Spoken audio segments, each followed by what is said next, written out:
अगर गाने हैं तो कहानियां तो होंगी ही, और आज मैं आपसे ऐसी ही 2 कहानियां शेयर करने वाला हूं। तैयार हैं? चलिए शुरू करते हैं आज का सफर। देखिए, जब बहारें फिर भी आएंगी की शूटिंग की शुरुआत हुई तो गुरुदत्त ने हमेशा अपनी आदत के अनुसार सबसे पहले गानों को रिकॉर्ड करने की सोची।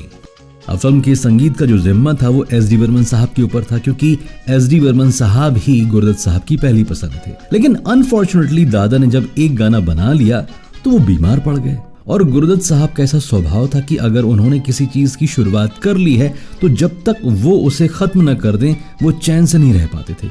इसलिए उन्होंने संगीत का जो जिम्मा था ना वो ओपी नैयर को थमा दिया। अब ओपी नैयर साहब पहले मिस्टर एंड मिसेस 55 और आर पार में गुरुदत्त साहब के साथ काम कर चुके थे, और आप जानते हैं वो गाना जिसे एस डी बर्मन साहब ने बनाया था वो उस फिल्म में लिया ही नहीं गया, मतलब बहारें फिर भी आएंगी इस फिल्म में लिया ही नहीं गया। लेकिन आगे चलकर ये गाना ज्वेल थीफ में देव आनंद साहब के ऊपर फिल्माया गया, और ये गाना था ये दिल न होता बेचारा, कदम न होते आवारा। अब दूसरी कहानी सुनिए। देखिए, एस डी बर्मन साहब के बनाए हुए कुछ ऐसे भी गाने थे जिन्हें गुरुदत्त साहब ने रिजेक्ट कर दिया था, पसंद नहीं किया था। उन्हीं में से एक गाना था प्रेम पुजारी का हिट गाना रंगीला रे तेरे रंग में, याद है ना?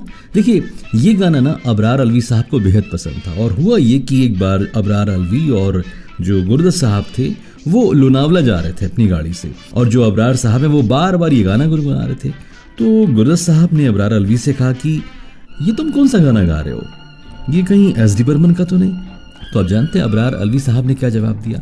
उन्होंने कहा ये वही गाना है जो एस डी बर्मन साहब ने बनाया था, लेकिन आपके पारखी कानों को तो पसंद ही नहीं आया। लेकिन आप जानते हैं बाद में चलकर गुरुदत्त साहब ने इस बात को एक्सेप्ट किया था कि हाँ, गाना वाकई में एस डी बर्मन साहब ने बहुत ही खूबसूरत बनाया था। तो आज के लिए बस इतना ही। मिलूंगा आपसे नेक्स्ट एपिसोड में, तब तक अपने और अपने दिल से जुड़े हुओं का ख्याल रखिएगा, और उनका भी जिनका ख्याल आप रख सकते हैं। This is RJ John signing off.